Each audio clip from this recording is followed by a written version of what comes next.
Des millions de personnes âgées de plus de 50 ans sont privées chaque nuit d'un sommeil profond et réparateur en raison d'une habitude secrète, ce qui les laisse fatigués, groggy et plus vulnérables à des problèmes de santé majeurs. Imaginez que vous dormiez 7 ou 8 heures, que vous vous réveilliez en pleine forme, alerte et prêt à affronter la journée, sans avoir à vous lever pour aller aux toilettes et interrompre votre sommeil. Cependant, pour beaucoup de gens, ce n'est qu'un rêve, car ils doivent de se réveiller 2, 3, voire 4 fois pour uriner. Cela vous semble-t-il familier? Il ne s'agit pas là d'un vieillissement normal. Votre corps vous envoie un signal d'alarme. Le terme médical pour désigner cette affection est nicturie, et des études menées par Harvard Health et la Mayo Clinic indiquent que jusqu'à 60 à 90% des adultes de plus de 60 ans en souffrent, beaucoup d'entre eux se réveillant 2 fois ou plus par nuit. Selon une étude japonaise portant sur plus de 1200 personnes âgées, celles qui se réveillaient 2 fois ou plus avaient 40% plus de risque de souffrir de fatigue quotidienne, d'épuisement chronique et de troubles cognitifs mineurs. Lorsque le sommeil profond est perturbé, votre corps perd en libération d'hormones, telles que l'hormone de croissance, en réparation cellulaire et en élimination des toxines cérébrales. À long terme, cela se traduit par une réduction de l'espérance de vie, un risque accru de chute et une sollicitation excessive du cœur. Mais voici une vérité encourageante. Vous n'avez pas besoin de technologies complexes ni de médicaments pour retrouver un sommeil ininterrompu. Découvrez 7 pratiques scientifiquement prouvées que des milliers de personnes ont utilisées pour réduire leurs déplacements nocturnes et se réveiller en pleine forme. Si vous êtes prêt à changer votre sommeil dès ce soir, tapez « oui » Pareto dans les commentaires. La première habitude consiste à devenir un expert dans le timing de votre hydratation. Incroyablement, si vous ne buvez pas suffisamment pendant la journée, vous vous sentirez plus pressé par le temps la nuit. La paroi de votre vessie est irritée par une urine concentrée et acide, ce qui provoque des signaux trompeurs même lorsque votre vessie n'est pas pleine. Selon une étude suédoise portant sur plus de 900 adultes, le risque de nicturie était 30% plus élevé chez les personnes qui consommaient moins de 1,5 litre par jour. Voici Maria, une Californienne de 67 ans. Elle avait l'habitude de boire très peu pendant son travail, puis beaucoup après le dîner. La nuit, 4 ou 5 interruptions. Elle dort désormais presque toute la nuit après avoir bu 70 à 80% de ses liquides avant 16 heures.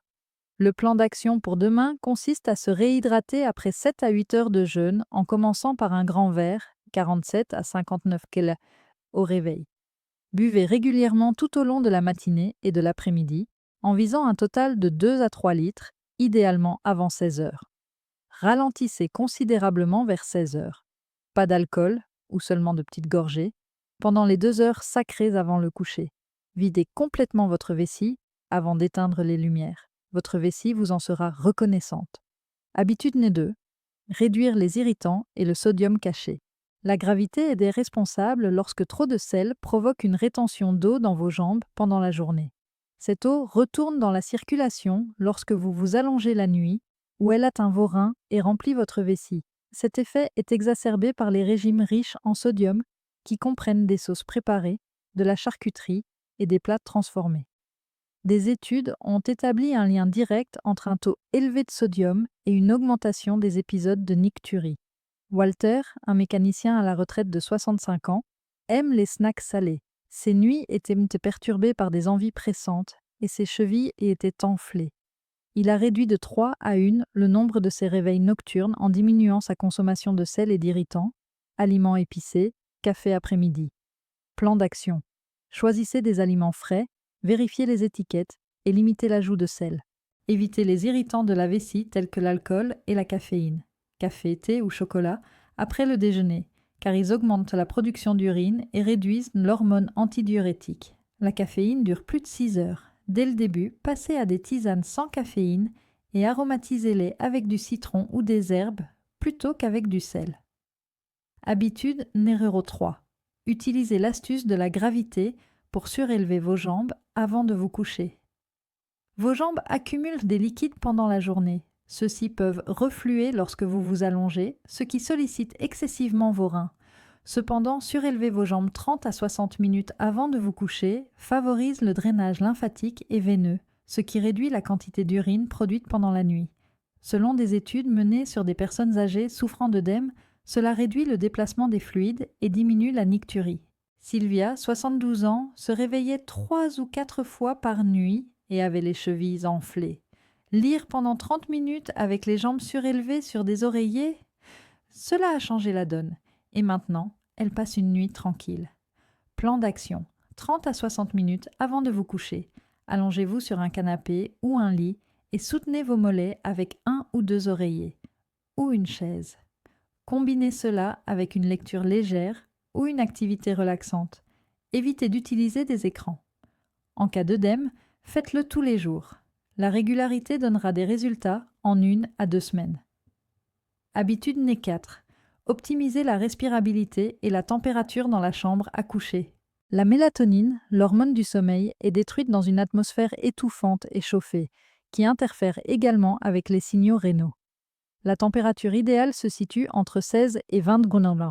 Une diminution des fringales, une relaxation des artères et une augmentation de la mélatonine sont autant d'avantages liés à un air plus frais. Éléonore, une femme de 65 ans vivant en Floride, dormait trop au chaud sous des couvertures épaisses et se réveillait 5 fois par nuit. Après avoir baissé la température à 18 degrés, changé de pyjama et de drap pour des modèles en coton respirant et aéré la pièce, ses réveils ont disparu en quelques semaines. Plan d'action. Réglez le thermostat entre 16 et 20 degrés. Si nécessaire, utilisez un ventilateur ou la climatisation. Aérez la chambre 5 à 10 minutes avant de vous coucher. Choisissez des pyjamas respirants et des draps en coton ou en lin, plutôt que des tissus synthétiques qui retiennent l'humidité ou la chaleur. Habitude numéro 5. Passez à la position de sommeil sur le côté gauche avec un soutien approprié. Dormir sur le ventre ou à plat sur le dos comprime l'abdomen et la vessie, créant de fausses alertes d'urgence. Des études montrent que l'utilisation d'un coussin pour les genoux afin d'aligner le corps peut réduire la nicturie jusqu'à 40%. La position sur le côté gauche favorise également le drainage lymphatique, augmente la circulation sanguine et réduit la pression sur les organes. François, 71 ans, dort sur le ventre depuis 3 ou 4 ans. Il est passé à un coussin pour les genoux sur le côté gauche et dort désormais souvent toute la nuit. Plan d'action. Privilégiez la position sur le côté gauche qui est meilleure pour le cœur et la circulation sanguine. Pour un meilleur alignement de la colonne vertébrale, placez un oreiller entre vos genoux. Adoptez une position neutre pour votre cou et utilisez un oreiller cervical qui le soutient. Si nécessaire, effectuez la transition en douceur. Oreiller sous l'épaule d'abord. Rompez avec l'habitude d'aller aux toilettes, au cas où. Habitude N 6. Vous pouvez apprendre à votre vessie à vous signaler rapidement, même lorsqu'elle est à moitié pleine, en vous précipitant aux toilettes au cas où, avant de vous coucher. Cela conduit à une hypersensibilité. Si vous ne le faites pas, votre capacité naturelle, tolérance de 400 à 500 mm, sera rétablie. Dorothée, 69 ans, s'est réveillée 2 heures après avoir effectué ses rituels de vidange avant le coucher. Elle a arrêté de pousser et a pratiqué des retards diurnes pendant 3 semaines, d'une durée de 5 à 6 heures à chaque fois. Le plan d'action consiste à n'agir que sur les envies progressives réelles et non sur les réflexes ou la peur. Pour vous rééduquer pendant la journée, repoussez les envies légères de 5 à 10 minutes. Avant d'aller vous coucher, détournez votre attention si vous êtes nerveux en lisant et en prenant 10 à 15 respirations profondes. Surveillez vos progrès. La plupart des gens constatent une amélioration significative en 2 à 3 semaines. Habitude numéro 7. Établissez un horaire de sommeil régulier. La vasopressine, l'hormone qui empêche d'uriner la nuit, est perturbée par des horaires de coucher et de réveil irréguliers. Un rythme régulier réduit la production et resynchronise les hormones. Après 10 jours d'horaire fixe, de nombreux patients déclarent rester éveillés tard, y compris le week-end. L'heure du coucher et du réveil quotidienne doit être la même, plus 30 minutes. Rituel de détente, 1 heure avant de se coucher, tamisez les lumières et éteignez les écrans. Pour un effet cumulatif, combinez cette habitude avec toutes les autres. Vous venez de découvrir la clé pour améliorer votre santé augmenter votre énergie, approfondir votre sommeil et clarifier votre concentration.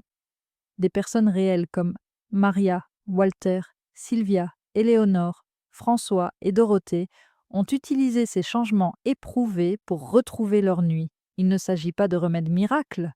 Ce soir, choisissez un comportement par lequel commencer. Laissez un commentaire ci-dessous. À quelle fréquence vous réveillez-vous? Quelle habitude allez-vous essayer en premier?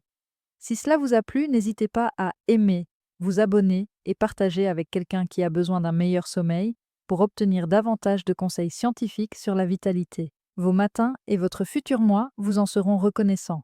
Vous méritez de bien dormir. À bientôt pour le prochain article.